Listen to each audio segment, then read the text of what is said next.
מחשבות רבות מתרוצצות עכשיו, האם אתה אחת שתחיה איתי לעד?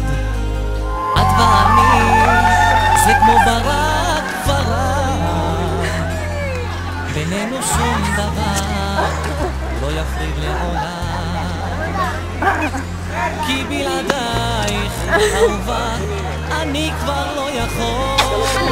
חבר'ה, אין תשובה, אנחנו רוצים תשובה, מה קורה אתי? ולא יודע מה התשובה? ברור שכן.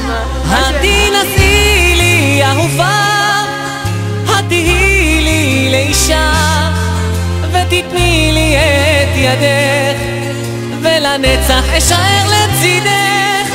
התנסי לי אהובה, התהי לי לאישה, ותתני לי את ידך, ואשאר לצידך.